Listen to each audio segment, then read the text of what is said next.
Abra sua Bíblia, Ageu, capítulo 2, versículo 23. Se você quer louvar a Deus, é a Deus que você está louvando. Você aqui não está reverenciando o ser humano, você está glorificando a Deus. Aprendi isso com o apóstolo, tá? Ageu, capítulo 2, versículo 23. Naquele dia, diga, o dia é hoje.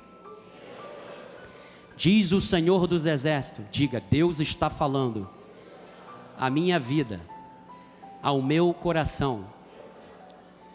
Tomar-te-ei, ó Zorobabel, filho de Salatiel, servo meu, diz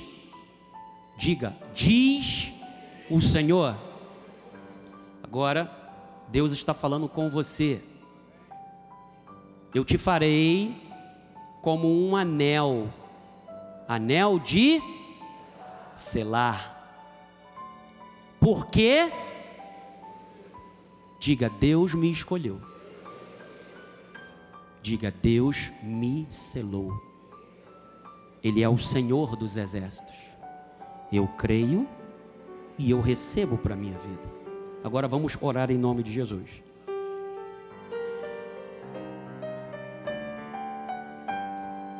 Pai amado e bendito, Deus único, Deus soberano, aqui nós estamos com um coração tranquilo. O Senhor nos trouxe a um ambiente calmo, um ambiente agradável. Agora, tudo que é inquietação já ficou agora sob o cuidado de Deus. A minha mente está pronta, meu coração aberto, receptivo. Eu estou receptivo para receber a tua palavra. O Espírito Santo, eu sou teu instrumento. Fala a cada coração, fala aos teus filhos. Nós precisamos ouvir a tua voz, Deus. Somente a tua palavra pode trazer resposta. Somente a tua palavra pode trazer o milagre que tanto esperamos e aguardamos. Obrigado, porque aqui estamos, por tua vontade, o povo de Deus que crê e recebe, diga amém, em nome de Jesus. Obrigado, Bispo Quimo.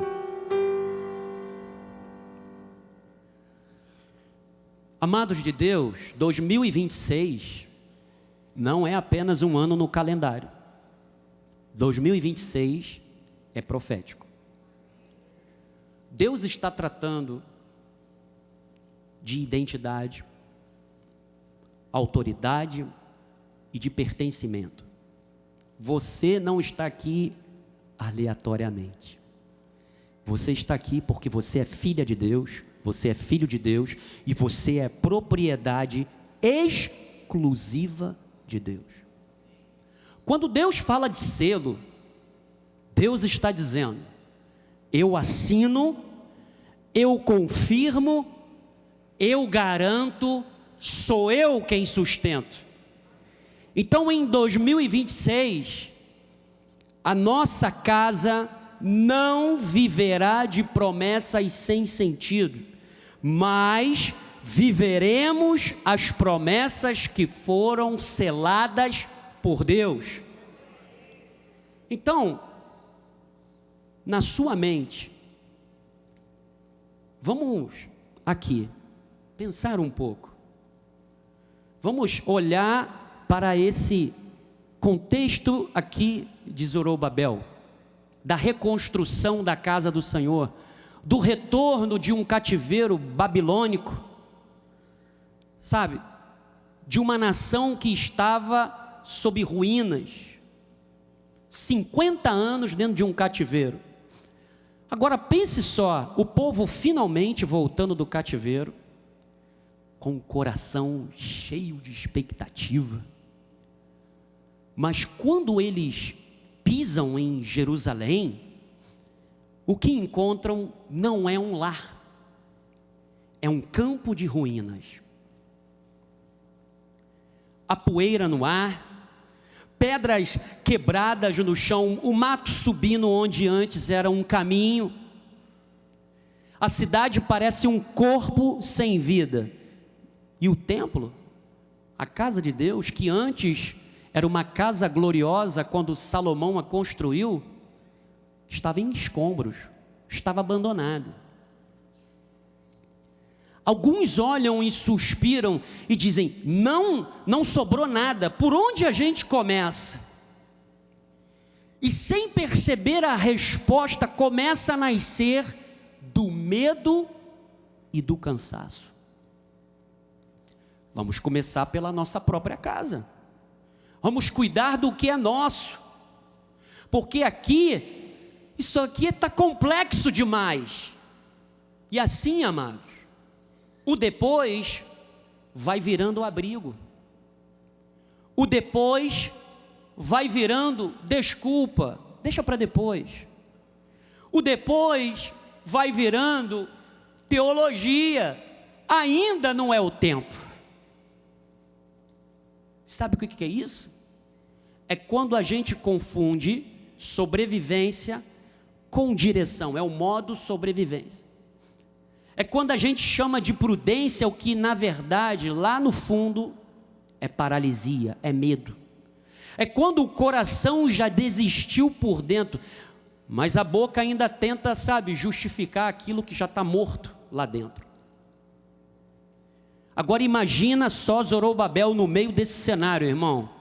Ele não é um super-herói, ele não é o cara, mas ele é um homem com responsabilidade nas costas e ruínas diante dos seus olhos. Ele era um governador, ele foi dado uma missão a ele, assim como a Esdras, assim como Neemias, reconstruir a cidade.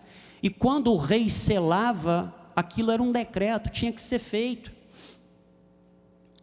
Ele escuta o povo dizendo: olha só, não vai dar essa obra aqui, isso é muito grande.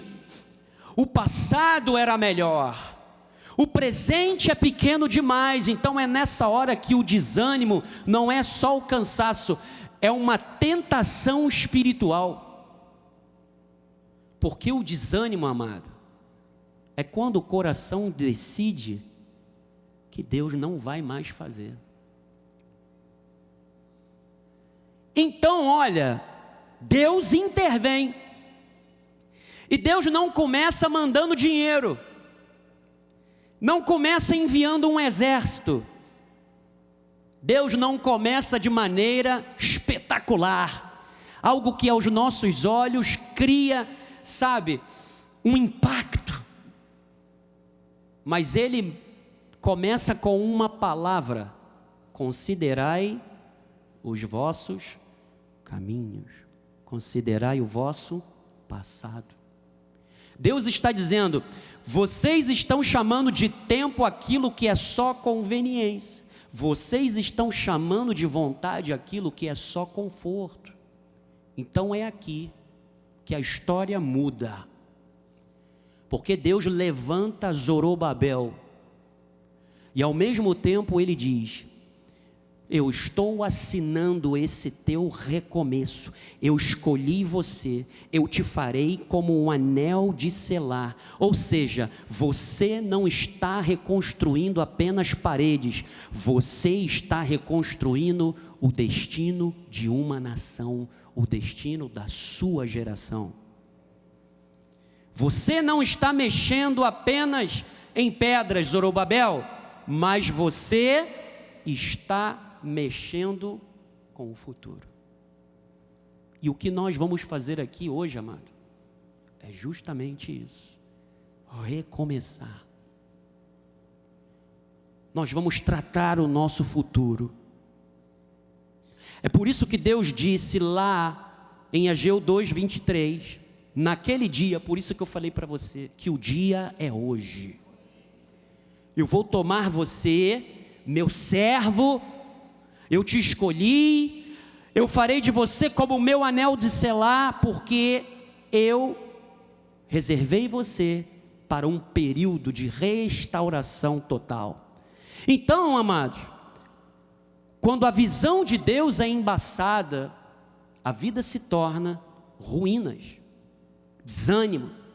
Os israelitas, 50 anos lá no cativeiro babilônico, eles passaram a focar nas suas casas apaineladas. Enquanto a casa de Deus, que foi o projeto de Deus para a família do reino, ela estava em ruínas. Eles começaram a reconstruir a própria vida, deixando aquele que deveria de ser o centro em segundo plano. Ageu capítulo 1, versículo 4.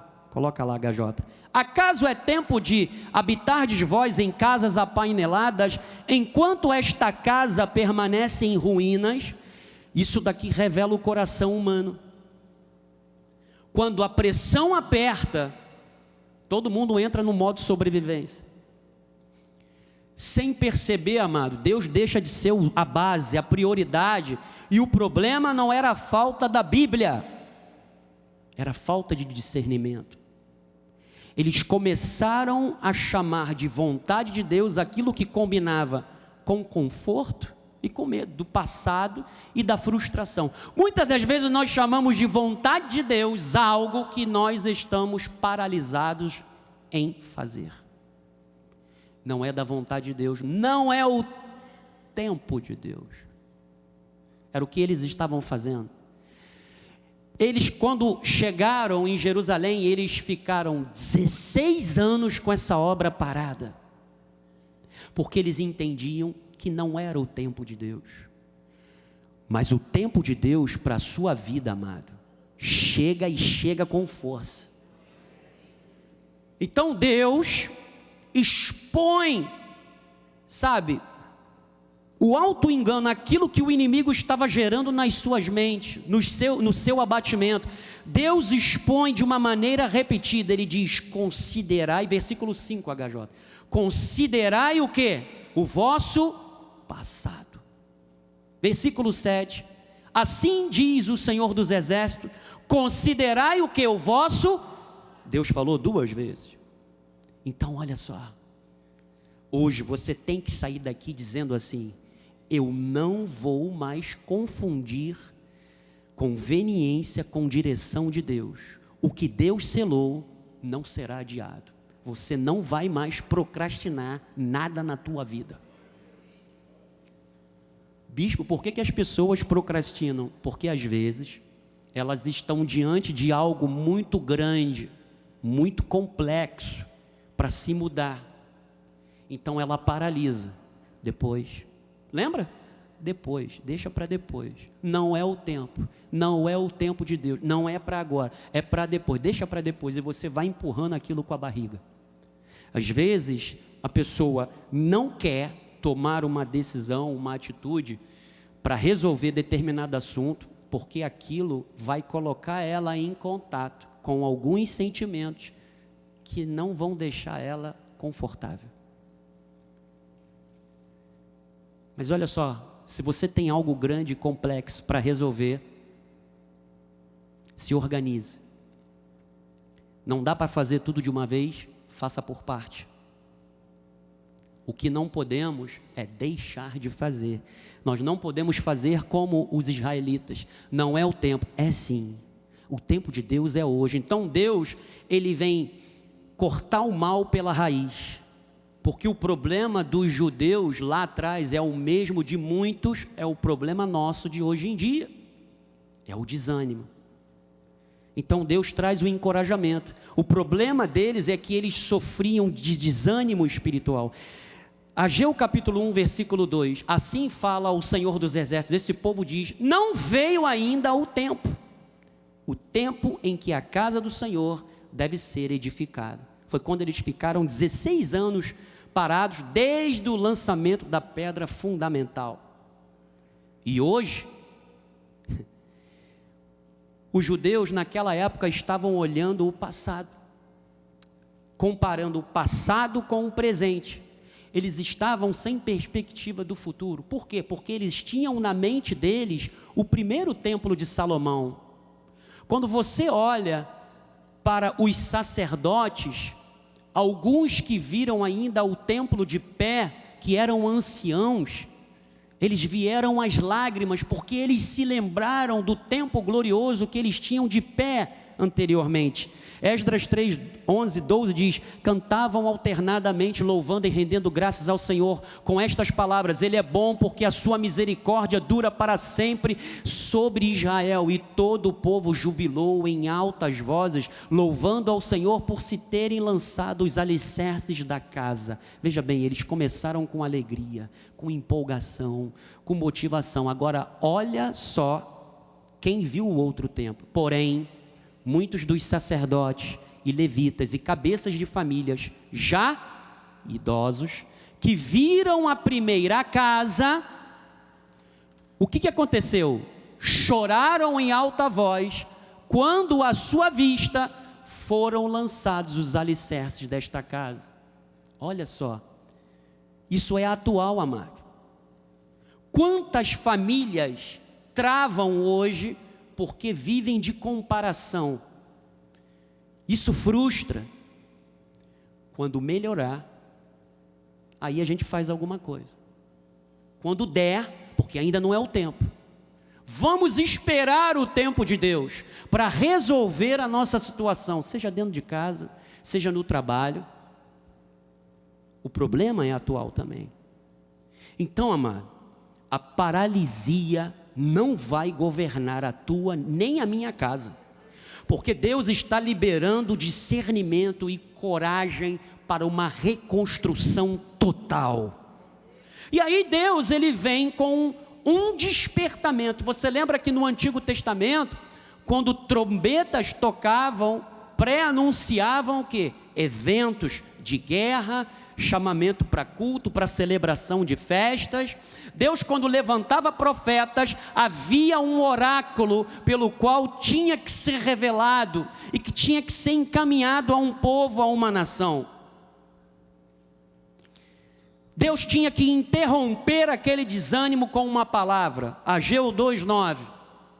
A glória desta última casa será maior do que a da primeira, diz o Senhor dos Exércitos. E ele complementa: e neste lugar darei a paz. Não importa o que aconteceu no passado com a sua família, não importa. Deus está dizendo o seguinte: não faça comparações. Não olhe para o matrimônio de outras pessoas que você pode até admirar, mas não faça comparações com aquilo que você tem, que Deus te deu. Os problemas em Deus são resolvidos. O que nós não podemos é viver no modo de comparação. Então Deus está dizendo para o povo: pare de olhar para trás, olhe adiante. Deus está dizendo para você: olhe para frente, esqueça o que passou. Existem coisas que estão lá atrás que não serão ou não podem ser modificadas. É por isso que Deus diz: olhe adiante. O apóstolo pregou recentemente: esquecendo-me das coisas que para trás ficam, eu olho para frente, eu sigo adiante. Então, amados, construa um presente firme e seguro, não somente para você, mas para os seus filhos, seus netos, sua geração futura. Quando Deus encoraja Zorobabel, porque ele era neto de Joaquim, ele está lá na genealogia de Cristo. Depois tu vai lá em Mateus 1:12. Ele olha para uma cidade que antes tinha muros imponentes. Os muros representavam a segurança, uma cidade fortificada. Mas o que ele via era escombros. Amado, todo líder espiritual precisa das nossas orações. E Zorobabel era um líder. O nosso apóstolo precisa das nossas orações. E eu convido a você a fazer igual a Bispa Cristiane. Segunda-feira, vem orar conosco, além das tuas orações particulares. Esteja aqui conosco. Vamos orar pelo nosso líder espiritual. Porque, amados, Como é que o inimigo faz para tentar roubar a promessa e desanimar o povo? O que ele faz? A dúvida. Ele coloca a dúvida. Isso acontece quando nós colocamos à frente de Deus, ou seja, Deus não é mais a nossa prioridade. Você lembra do que eles faziam? Não. Nós estamos mais interessados em construir a nossa casa, porque a casa de Deus é muito grande, então vamos construir a nossa. Quando você olha Jeremias 22, 24, aqui o avô de Zorobabel: tão certo como eu vivo, diz o Senhor, ainda que Jeconias, filho de Joaquim, rei de Judá, fosse o anel de selo da minha mão, eu o arrancaria. Então ali Deus estava desautorizando uma autoridade que antes era imposta, colocada por ele. Aí agora vem para o neto de Joaquim, ou Joaquim. Isso significa que Zorobabel estava entendendo perfeitamente o que Deus estava falando para ele, porque ele se lembrou do avô dele, quando Deus disse essa palavra. Ageu 2:20 diz: veio a palavra do Senhor segunda vez a Ageu, ao 24º dia do mês, dizendo: fala Zorobabel, governador de Judá. E aí, eu como porta-voz de Deus, eu estou num altar profético, não sou profeta, esse ministério tem um profeta, mas eu veiculo a voz profética de Deus, porque foi isso que eu recebi da parte do profeta e agora transmito da parte de Deus. Deus está dizendo para você, amado: farei abalar o céu e a terra. Eu vou derrubar o trono dos reis e destruirei a força das nações. Você sabe por que Deus está falando isso? Porque a cidade de Jerusalém não tinha segurança, ela não estava protegida. E Deus está dizendo: reconstrua, porque eu vou derrubar trono de reis, eu vou destruir a força dos teus inimigos. Você não está sozinho. Você pode estar sem parede, mas eu estou no meio de vocês. Eu vou destruir o carro e os que andam nele, eu vou destruir os cavalos, os seus cavaleiros cairão um pela espada do outro.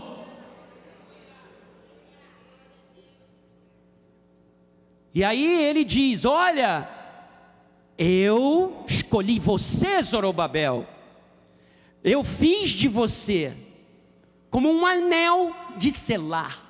Você tem a minha autoridade. Eu investi em você de autoridade.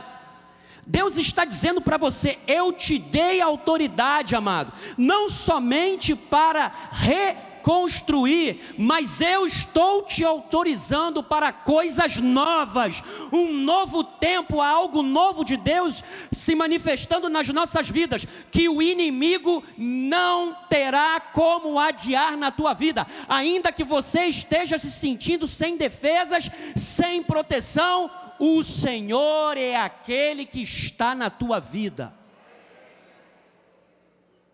Lembra do Salmo? Se o Senhor não edificar a casa, em vão vigia a sentinela, mas a tua casa é edificada pelo Senhor. Então, amados, selo fala sobre aliança, não fala sobre contrato. Quando nós olhamos para o contexto das nossas famílias, Deus está falando de aliança, fala de casa. Casa ali naquela época também era templo, mas hoje em dia Deus fala de nós, nossas casas, nossas famílias, porque Deus mora em nós. Então muitas casas estão em conflito hoje. O mundo entende casamento como um contrato, a Bíblia chama de aliança. Muitas pessoas romantizam demais o casamento. Você já ouviu isso muitas vezes? As pessoas vão com muitas expectativas altas para o casamento, especialmente os mais novos. Por que a Bíblia fala a mulher da tua juventude, o amigo da tua mocidade? Porque lá no Oriente, no tempo bíblico, casamento começava cedo. Eles eram novinhos. Você viu a última cantata, você viu lá o Paradela, o Serginho e a Mariá, José e Maria. Casamento começava cedo. É por isso que a Bíblia fala a mulher da tua mocidade, o amigo da tua juventude. Então as coisas começavam cedo. Não é porque um sentia, sabe, estou perdidamente apaixonado. É claro, o contexto era outro. O que você sente também é muito importante. Mas o sentimento não é a base da aliança. A base da aliança, sabe o que é? São os votos. É o que você e o teu cônjuge prometeram diante de Deus. Então, como é que é casamento baseado em contrato? Depois tu coloca, HJ, agora não, aquele quadro. O contrato, ele é baseado em sentimentos e trocas. Eu amo você, enquanto você me faz feliz. Se o sentimento oscila, o contrato corre risco. Pode haver o risco de rescisão contratual. Os sentimentos, eles são volúveis, eles não oferecem segurança, amado, porque sentimentos é muito abstrato. Um dia você está feliz, outro dia você, desculpe a expressão acadêmica, está de ovo virado. Então, preste bem atenção no que eu vou te falar. O amor não é um sentimento. E aí, vamos entrar lá na teologia reformada, que tem muita gente que fica toda arrepiada quando os reformistas falam assim: o amor para Deus não é sentimento, o amor para Deus é o seu caráter, é a promessa, Deus é fiel, sabe? Deus não está sujeito a humor. Aquilo que Deus ele disse está de pé, pronto e acabou. Não importa o que eu faça ou deixe de fazer, Deus permanece fiel. Ainda que sejamos infiéis, Ele todavia permanece.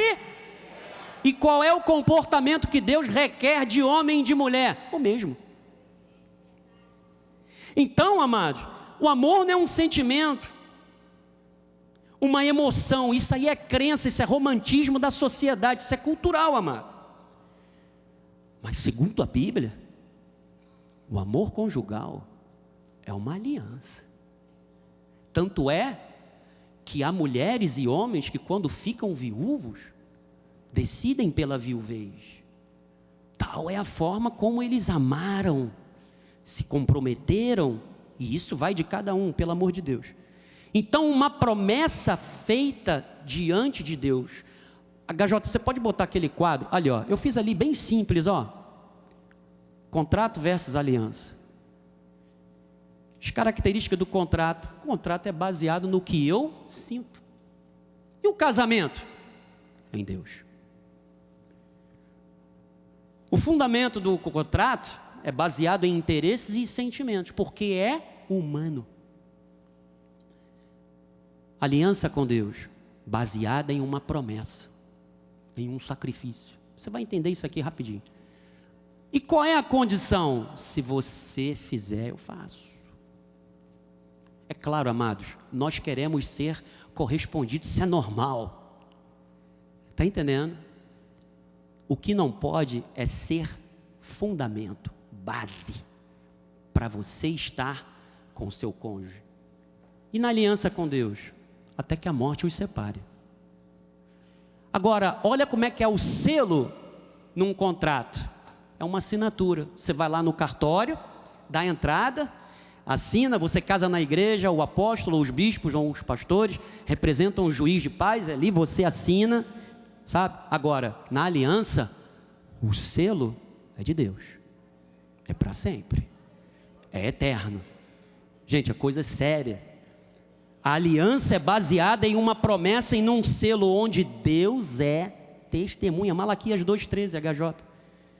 Ainda fazeis isto, cobris o altar do Senhor de lágrimas, de choro, de gemidos, de sorte, que Ele já não olha para a oferta. Olha só, Deus não olha nem mais para a oferta da pessoa, nem aceita com prazer da vossa mão. E perguntais por quê? Porque o Senhor foi testemunha da aliança entre ti e a mulher da tua, porque começava a ser, com a qual tu fostes o quê? Desleal. Olha, isso aqui era tão sério, que na época de Jesus haviam duas correntes a respeito de se desfazer um casamento, Iliel e Shemai. Um dizia que qualquer ato vergonhoso por parte da mulher, a mulher queimou o arroz, divórcio, repúdio. O outro, não, somente por adultério. E aí vieram falar isso com Jesus, o apóstolo já falou sobre isso aqui. Olha a seriedade da coisa. E ele diz, sendo ela a tua companheira e a mulher da tua aliança. Então olha só, irmão, o casamento, o amor conjugal bíblico, ele se baseia em uma promessa.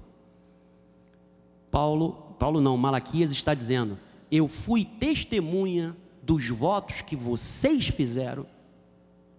E ele diz, olha, não é um contrato, não pode ser quebrado quando as expectativas de um ou de outro não são atendidas, mas é uma promessa que vincula, que exige fidelidade. Provérbios 20, 25, laço é para o homem o dizer o que precipitadamente é santo, e só refletir depois de fazer o que? Lembra de Salomão? Estás enredado pelas palavras da tua boca. Isso não é só para fiador não, amado. No hebraico, a palavra aliança, tinha que ter o hebraico, né? Berit. O que era Berit, Bíblia? Bispo. Berit era um acordo contratual entre Deus e uma pessoa, e também entre as pessoas, entre os seres humanos. E ele requeria o quê? Um vínculo de ação de uma ou ambas as partes. Uma das partes frequentemente tinha o status mais elevado do acordo. Amado, dentro da nossa aliança, Deus, ele é aquele que supera qualquer um. Então este termo, ele envolve, o que significa Berit? Envolve passar entre as peças, significa que isso tinha a ver com o sacrifício. Aliança, meu amado, se fundamenta no sangue ou no sacrifício. Dá trabalho para se fazer dar certo. Eu não estou dizendo que é fácil, amado. Não é fácil, mas não é impossível. Você vai ver que a graça de Deus, ela suaviza as coisas e ela nos capacita a nos mantermos fiéis ao Deus da aliança. Então, a aliança se fundamenta no que? Às vezes é sacrifício, é sangue, não em sentimentos pessoais. Amado, se fosse assim, lembra do que Jesus falou? Amai os vossos inimigos. Quem aqui vai amar o inimigo? Fala para mim, seja sincero. Tu quer matar o cara, meu irmão, tu quer dar umas pauladas. É ou não é? Hã? Quando alguém fala mal de você, ela, aquela fofoqueira lá, que tu já quer pegar logo pelos cabelos, logo, não, mas eu sou. A velha criatura ficou para trás. O apóstolo diz que eu sou nova criatura, o que a Bíblia diz, eu sou nova criatura. Se fosse assim, viver o evangelho com base no que eu sentia, tu não ia amar o teu inimigo. Ou, marido, amai vossas mulheres como Cristo amou a igreja. Amado, isso aqui seria impossível. Agora preste atenção, você não controla, ou pode não controlar o que sente, mas nós controlamos aquilo que nós decidimos. Eu costumo falar e vou dizer até morrer, o amor é uma decisão, é uma escolha. Eu escolho amar, eu decido suportar. Por quê, amado? Porque eu tenho uma aliança com o meu cônjuge. Bispo, tu está falando isso porque tu não aguenta o que eu aguento em casa. Meu irmão, Deus está aqui tratando essas coisas. Aliás, o apóstolo já retroagiu, já falou várias coisas a respeito disso. Só que hoje nós vamos falar sob um outro viés e trazer o que a palavra pode nos dar, não como remédio, mas como solução, como restauração. Então Deus trouxe o selo no lar. Selo no lar é autenticidade, é autoridade, é pertencimento. Então, meu amado, você vai sair daqui hoje dizendo o seguinte: a minha casa não é movida por emoções, ela não é governada pelo nosso humor, mas ela é sustentada pela aliança, porque o que Deus uniu, Deus fortalece. Deus não vai te exigir algo que Ele não tenha participação em te ajudar. Aqui não existe missão impossível. Lembra do Tom Cruise? Missão impossível. Que aquilo ali, se fosse impossível, ele não faria.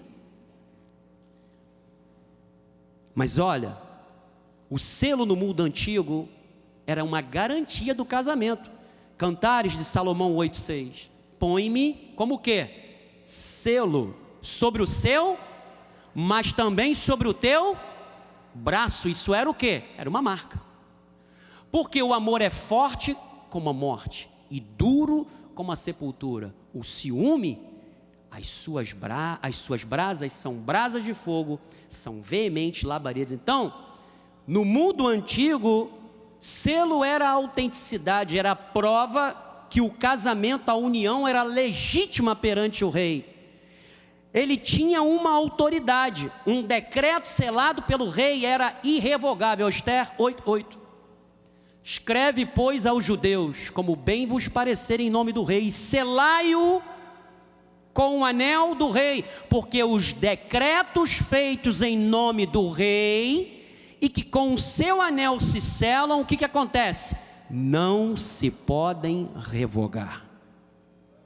O selo marcava a propriedade, amado, porque marca a família que o pertence. Então o selo não é uma metáfora romântica. No mundo antigo, ele era usado como garantia jurídica para uma aliança inquebrável. O selo pegava algo que era feito de boca e transformava num lacre que ninguém poderia quebrar. Então, olha só, o sentimento, ele registra a temperatura, mas a aliança governa a temperatura. Sabe o que é isso aqui? Nós temos que ser termostato. Nós não somos termômetro. O termômetro, ele diz se está quente, se está frio. O termostato regula. Quando você entra na tua casa, quando você entra no teu carro e está calor, você liga o ar-condicionado. O que você faz? Você regula o quê? A temperatura. A temperatura fica do jeito que você quer. Então, mesmo quando não sentimos, amado, nós temos que permanecer nos votos que fizemos diante de Deus. O selo de Deus sustenta o que a emoção não consegue sustentar. Então, o amor, eu tenho que tomar uma decisão, porque eu tenho que ter como modelo o quê? Cristo e a igreja. Eles são o modelo, Cristo e a igreja. O amor bíblico é uma decisão de manter a aliança, mesmo quando as emoções estão secas. Porque o amor, ele tem que ser demonstrado dia a dia. Amar, amados, assim como crer que Deus vai cumprir uma promessa, exige fidelidade, perseverança. 1 João 3,18. Filhinhos, não amemos de palavra nem de língua, mas o que? De fato e de verdade. Então, amado, Deus nos chama a permanecermos firmes, a perseverarmos, a lutarmos pelo nosso casamento, honrando aquilo que prometemos diante dele. Então o amor não é só palavras, mas obediência e ação. Então quando eu olho para Cristo, Paulo nos explica essa aliança, Efésios 5, 25, 27. Maridos, amém, oh, Jesus, amai. Gente, eu não quis constranger ninguém não, pelo amor de Deus, senão a patroa já olha, já faz assim. Amai quem? como também, fala gente, vamos lá maridos, como também Cristo amou a igreja e a si mesmo. Diz para mim uma coisa, Cristo olhou, quando Ele olhou para você, lá no mundão, botando para quebrar, como é que eu vou amar alguém que não está nem aí para mim? Estou nem aí, vai para o inferno. Ele não fez isso. Ele fez isso? Ele não fez isso. Ele não fez isso. O que ele fez? Jesus não amou a igreja porque ela era bela, porque ela era obediente ou ela merecia. Isso se chama graça. Ele a amou para o quê? Santificá-la. Versículo 26. Para que a santificasse, tendo-a purificado por meio da lavagem de água pela palavra, para apresentar a si mesmo, igreja o quê? Gloriosa, sem mácula, nem ruga, nem coisa semelhante, porém santa e sem defeito. Então ele amou para santificá-la. O casamento tem que refletir essa realidade, servindo para demonstrar um amor que não abandona quando é testado. Amados, olha só, cada um tem as suas histórias de vida aqui. Não permita com que Satanás comece a lançar setas na tua mente, dizendo, lá, tá vendo, tu foi um fracasso, ou você, sabe, tu fez tudo de errado. Esqueça o passado.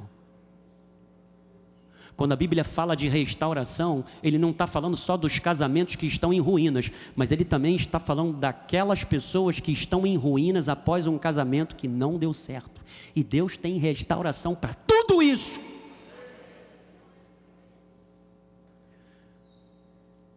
Ele aponta para além de si mesmo, um Salvador fiel que cumpre as suas promessas. Então, eu escolho amar como Cristo, quando eu olho o casamento sob aliança, e aí eu já estou dando as dicas para as mulheres que futuramente vão se casar. Você está tendo instruções de como tem que ser a pessoa pelo qual você fará uma aliança. Solteiros, a mesmíssima coisa. Isso é sério. Então, o que acontece? O casamento, ele tem que refletir isso. Então, o amor, ele não abandona quando ele é testado, mas ele permanece porque ele foi selado por Deus. Então, o selo da vitória para as famílias restauradas é começar de novo, olhar em frente e romper ciclos, especialmente coisas do passado. Olhe para frente. Deus, quando selou Zorobabel, Ele deu aos judeus o direito legal de voltar a sonhar. Amados, ainda que a tua estrutura esteja morta sem vida, Deus te deu o direito à vida. Deus te deu o direito de sonhar. Deus te deu o direito de recomeçar. Não deixe o inimigo te vencer pelo cansaço. Joel 3:10. Diga o fraco: eu sou forte. Diga aquilo que você não pode fazer, mas diga aquilo pelo qual Deus te capacitou a fazer. Você não é um fracote. Você em Deus renova as tuas forças, as tuas esperanças. Ele disse: os jovens se cansam, eles desmaiam de fadiga, mas os que esperam no Senhor renovam as suas forças. Tem asas como de águia, subirão. É assim que Deus vai fazer com você. Você não vai sair daqui raquítico espiritualmente, mas o Senhor vai te energizar de tal forma que a unção dele vai colocar você de pé, meu amado. E você vai sair daqui sabendo o que é ser selado para a vitória. Você não vai morar no passado, porque o selo de Deus te dá direito de sonhar de novo. A graça te capacita a construir de novo. Olhar adiante é superar o passado. 1 Coríntios 13:4, já estou caminhando para o final. O amor é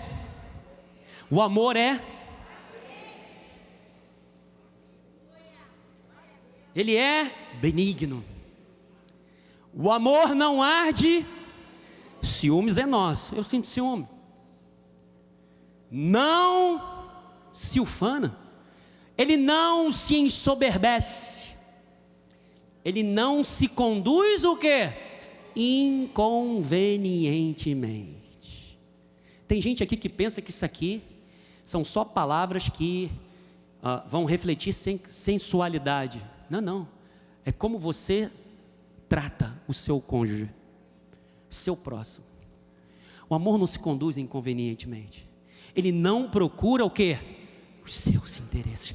Ele está baseado na aliança.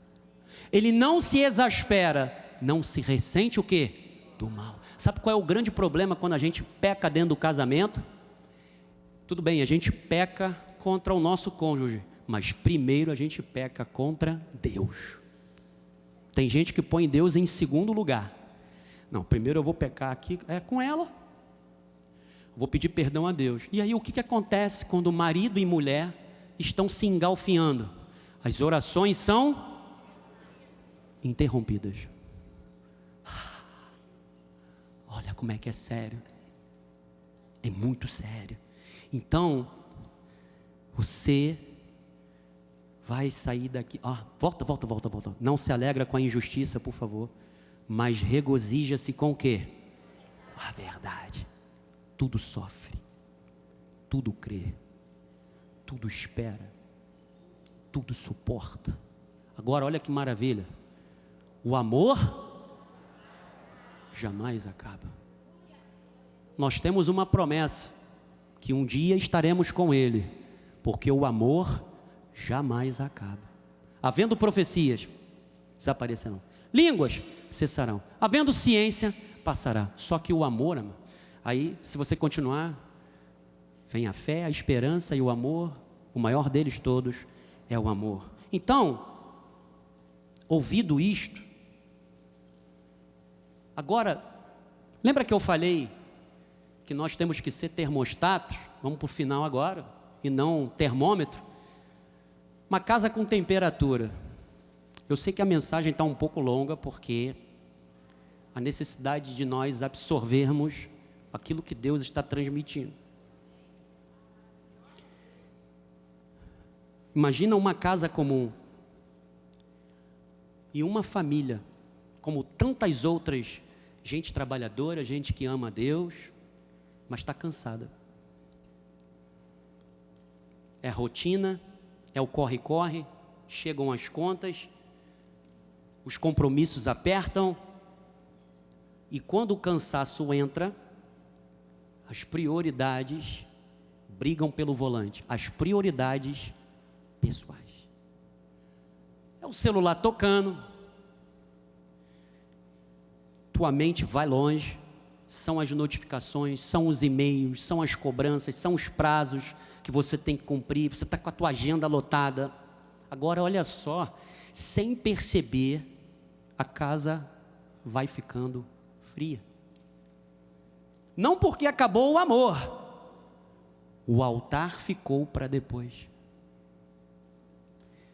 Sabe? Adiando-se as coisas. E quando o altar fica para depois, amado, o lar entra no modo sobrevivência. É quando você não segue o plano, o padrão de Deus, você vai no impulso. Aí começam as conversas dentro de casa, curtinha, mas são perigosas, porque são secas. Você está sempre ausente, hein? Nunca está presente. E aí, o outro diz: estou fazendo isso pela gente, pela sobrevivência do nosso lar.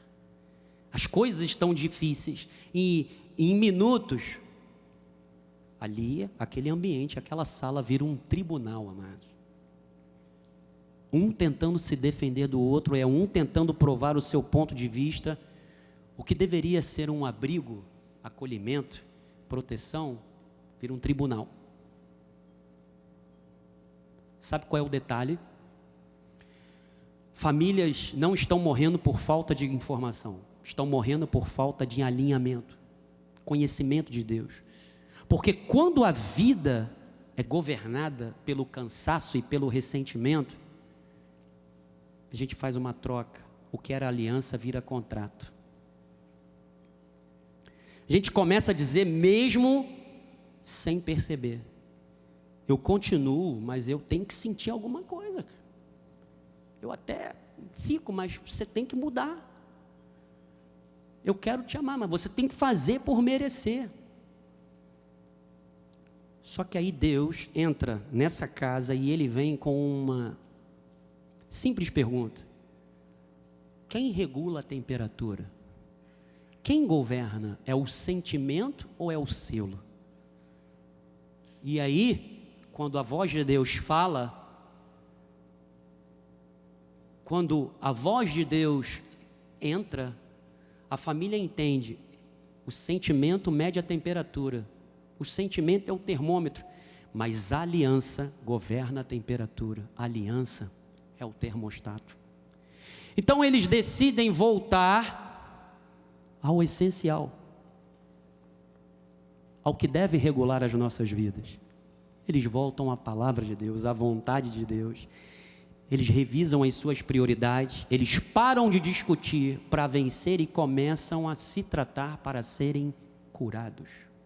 Não é mais uma competição, é um auxílio, é uma ajuda mútua. Então, um pede perdão para o outro.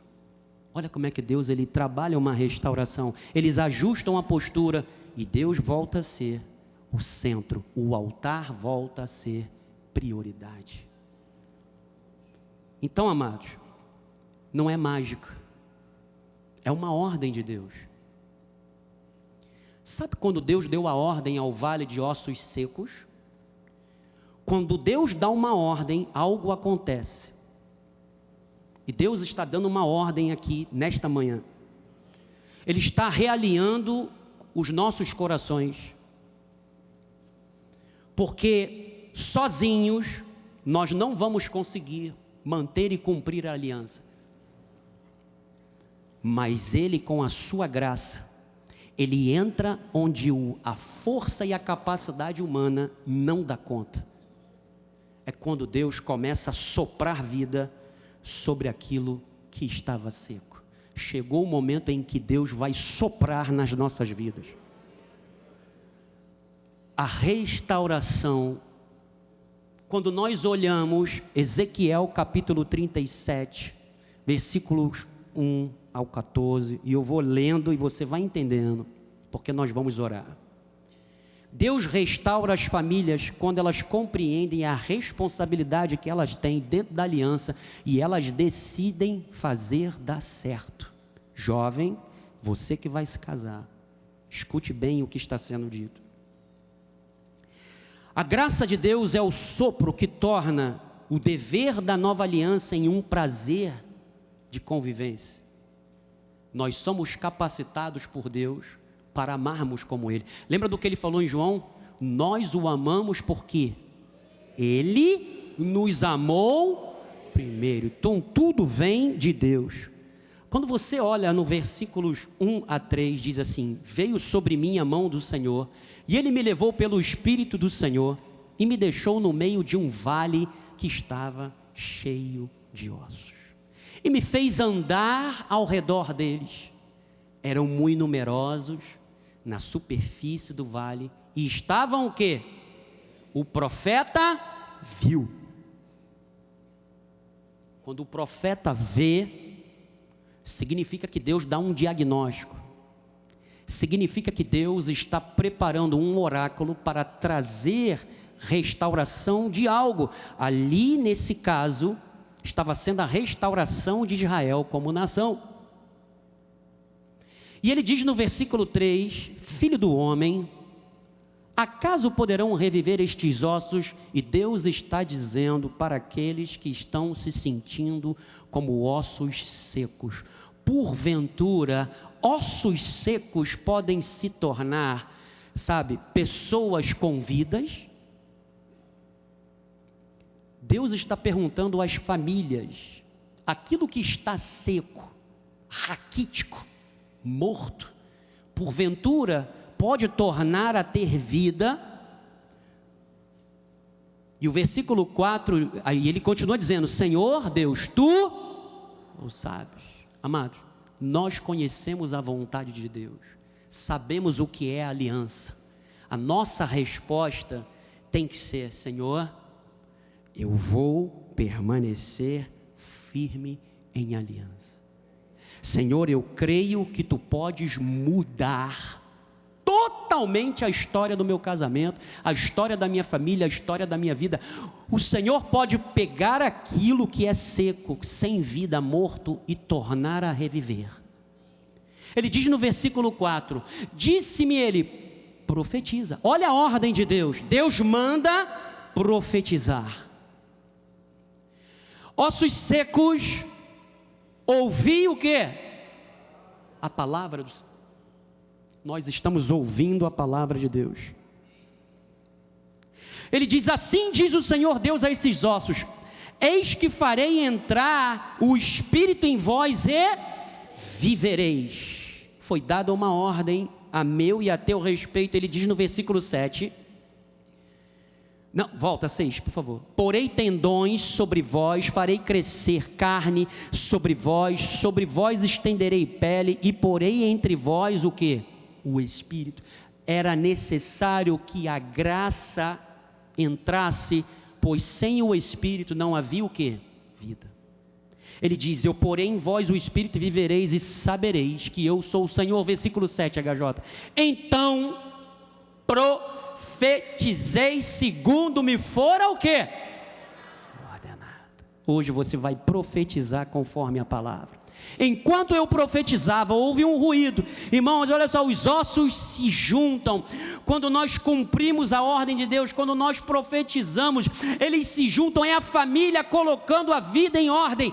Hoje Deus está colocando casas em ordem. Está ocorrendo perdão, há uma decisão pela aliança, um realinhamento ao selo. Só que ainda não havia vida. Versículo 8, HJ. Olhei e eis que havia tendões sobre eles e cresceram as carnes, se estendeu a pele sobre eles, mas não havia neles o quê? O Espírito, não havia vida. Então, ele me disse: profetiza ao Espírito, profetiza ao Filho do Homem e diz-lhe: assim diz o Senhor Deus, vem dos quatro cantos, ó Espírito, e assopra sobre estes mortos, para que vivam. Isso é a graça de Deus, amado. Deus não só orienta, Deus não só diz o que tem que ser feito, mas Deus nos capacita, porque Ele nos selou com o seu Espírito. Sabe o que é isso, amado? Quando a gente está no modo sobrevivência, aliança vira peso, obrigação. Mas quando nós estamos dirigidos por Deus, cheios da graça dEle, aquilo que é peso se torna leveza. Então, no versículo 10, ele diz: profetizei como Ele me ordenara, e o Espírito entrou neles, e viveram e se puseram em pé um exército sobremodo numeroso. Então ele me disse: filho do homem, estes ossos são toda a casa de Israel. Eis que dizem: os nossos ossos se secaram e pereceu a nossa esperança, estamos de todo exterminados. Portanto profetiza e diz-lhes: assim diz o Senhor Deus, eis que abrirei a vossa sepultura, e vos farei sair dela, ó povo meu, e vos trarei para a terra de Israel. Sem a graça, aliança é peso. Com a graça, aliança é vida. Deus não quer apenas te colocar de pé, amado, mas Ele quer que você e a sua família sejam um exército do Deus vivo. Famílias restauradas pelo selo, elas se tornam a maior evidência de que Deus ele está vivo e que Ele é poderoso. Então, essa ordem de Deus agora está enchendo aquilo que estava sem vida dentro da tua casa, dentro da tua família, enfim, está se enchendo agora de vida, porque aonde há selo, há sopro, e onde há aliança, mano, há restauração. Então 2026 é o ano da autoridade, da graça. Então nós temos que declarar que este é o ano em que Deus está trocando selos de destruição pelos selos de vitória nas famílias. Deus está dizendo: chega de ruínas, chega de não é o tempo, chega de contrato. Esse ano é o ano do selo, é o ano do pertencimento, é o ano da autoridade, é o ano da graça, é o ano da vida que tem o sopro do Espírito. Uma família restaurada, ela não sobrevive, ela se torna um exército do Deus vivo. Meus conselhos: arrependa-se. Aqueles que estão dentro desse contexto de sequidão, da paralisia, da procrastinação disfarçada de prudência, renove seus votos com o seu cônjuge, saia do contrato e volte para a aliança. Deus está disposto a soprar a graça dele nas nossas vidas, em nome de Jesus. Vamos ficar de pé em nome de Jesus.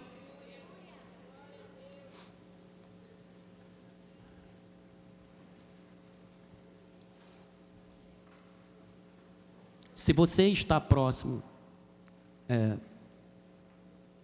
esquece, não vou falar isso. Una-se ao seu irmão agora, porque é momento de nós profetizarmos, é momento do sopro de Deus,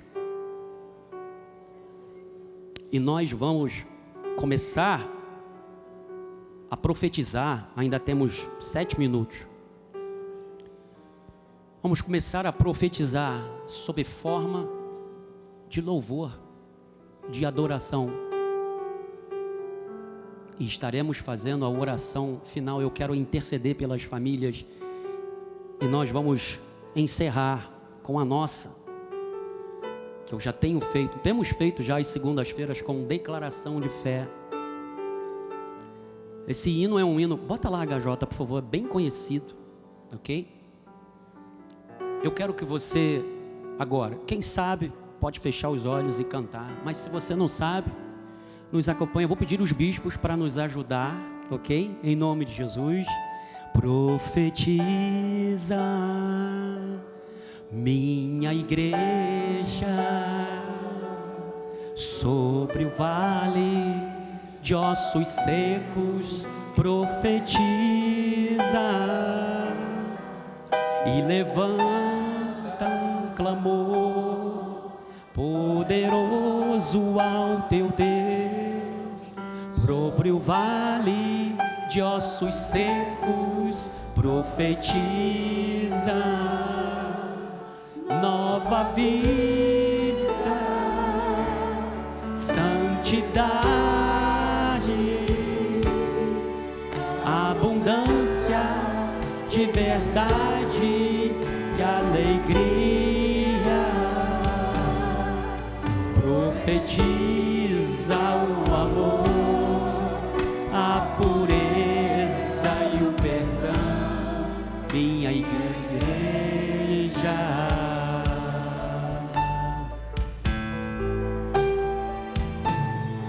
Profetiza que as muralhas, fortalezas do inimigo todas cairão, e os montes altos hão de se render. Profetiza em tua vida autoridade e poder, pois eu sou grande, eu sou soberano e fiel, que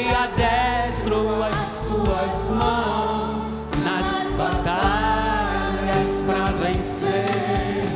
Tu és mais que vencedor, és canal do meu fluir. Profetiza nova vida, santidade, abundância de verdade, alegria. Profetiza o amor, a pureza e o perdão, minha igreja. Aleluia. Senhor amado e bendito, as muralhas já caíram por terra. Toda frieza, toda separação, aquilo que antes era contrato, volta a ser aliança. Nós acreditamos na restauração plena, não somente de uma nação em um determinado tempo, em uma determinada época, mas nós acreditamos na restauração de casas, de famílias, porque já profetizamos e o Espírito dos quatro cantos da terra se manifesta com graça, se manifesta com virtude, porque nós fomos selados para a vitória, assim como tu fizestes na vida de Zorobabel. O Senhor nos escolheu para sermos um exército poderoso. As nossas famílias não são mais um vale de ossos secos, mas nós acreditamos, ó Pai, que a partir do momento em que profetizamos, o Espírito se manifestou, os ossos se colocaram, foram postos de pé. Ah, meu Deus, tendões, carne, pele, foram revestindo agora os ossos. Agora aquilo que estava sem vida e que era seco, toma e torna a ter vida, torna a ter uma forma. É um exército poderoso, são homens e são mulheres ungidos pelo Espírito Santo, para ser, ó Deus, embaixadores de Cristo, porque nós somos selados, fomos comissionados com autoridade. Então que haja neste exato momento, Senhor, a restauração de todas as famílias, não somente daqueles que estão vivendo, ó Deus, algum drama dentro dos seus lares, mas aqueles que buscam, ó Deus, um recomeço, aqueles que estão aguardando, Senhor, com que promessas se cumpram de restituição dentro das suas casas, dentro das suas famílias. Oh, eu tenho uma boa notícia para você. Este ano é o ano do selo, é o ano da autoridade, é o ano em que Deus valida as promessas dele na tua vida. Sim, Senhor, nós declaramos e profetizamos o renovo do amor dentro dos lares, da união, da reconciliação. Nós declaramos, Senhor, um novo viver a partir de hoje. Nós declaramos famílias fortes, famílias unidas, famílias, Senhor, com compromisso de te servir juntos dentro da tua casa. Nós declaramos, Senhor, em nome de Jesus, aquilo que estava seco, aquilo que estava infrutífero, aquilo que parecia não ter mais jeito, mas nós cremos num Deus que pode todas as coisas. Nós cremos num Deus da reconciliação, nós cremos num Deus da restauração. Por isso nós declaramos amor, união, compromisso, bondade, paz dentro dos lares, que seja derrotada toda contenda. Toda artimanha do inimigo já foi quebrada, porque as nossas famílias são protegidas pelo Senhor. Nossas famílias andam com anjos ao redor, nenhum mal pode sobre as nossas famílias. Nós declaramos, Senhor, em nome de Jesus, aquilo que parecia um vale seco, hoje toma forma, hoje toma vida, hoje toma um novo revestimento do Senhor, dando forças, dando motivação. Homens e mulheres, famílias empenhadas, Senhor, a te servir. Famílias, Senhor, com gratidão no coração, para estar diante de ti, Senhor, juntos, porque a tua palavra diz E nós repetimos que nós e a nossa família serve ao Senhor. Nenhum membro da nossa família se perderá, porque todos te pertencem. Todos nasceram com um propósito dado pelo Senhor para ser sal e luz nesta terra. Por isso nós declaramos, Senhor, famílias unidas, famílias te servindo, famílias com toda a provisão do Senhor, provisão financeira, provisão de saúde, libertação de toda a amarra do passado. Nós declaramos famílias vitoriosas, famílias, Senhor, rendidas a Ti, famílias que vivem juntas para Te servir. Nós declaramos famílias benditas do Senhor. Nós somos famílias benditas do Senhor e somos poder nesta terra. Nós declaramos autoridade dentro das famílias, pais e mães, para educar seus filhos dentro da palavra do Senhor, para que seus filhos sejam exemplo onde forem, dentro da escola, onde estiverem, na faculdade, que possam, Senhor, também ser instrumentos de Deus para libertar outros jovens, para que outras pessoas conheçam a Cristo através da nossa família. Nós declaramos, Senhor, em nome de Jesus, famílias seladas, famílias que hoje receberam o sopro do Teu Espírito, Senhor, receberam um renovo, receberam, Senhor, novas perspectivas, receberam, Senhor, de Ti uma nova visão para continuar, para crescer, para ser melhores ainda durante este ano de 2026, porque o Senhor tem grandes coisas para aqueles que são fiéis, para aqueles que permanecem e vivem de acordo com a palavra de Deus. E assim nós recebemos, Senhor, a palavra no dia de hoje. Tomamos posse, declaramos e profetizamos sobre a nossa família. Assim nós recebemos em nome de Jesus. Amém. Glórias a Deus. Essa palavra é como selo no nosso coração. Agora nós vamos, antes da bênção apostólica, e cantarmos que fomos marcados com a promessa, marcados para vencer, eu quero que nós vamos fazer aqui declarações de fé, como fazemos na segunda-feira. Você vai dizer assim: este é o ano do selo de Deus sobre a minha casa. Você vai dizer: a minha família pertence ao Senhor. Eu não vou viver de contrato, eu vivo de aliança.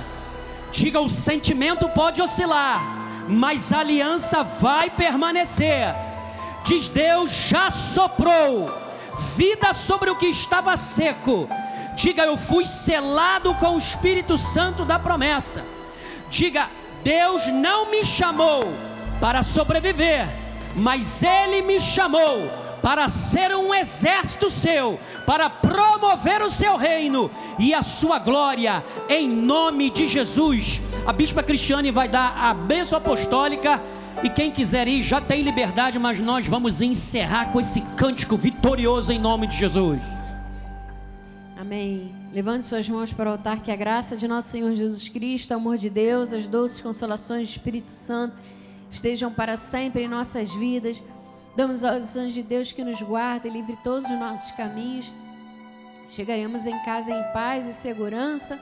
Teremos um domingo abençoado em perfeita vitória.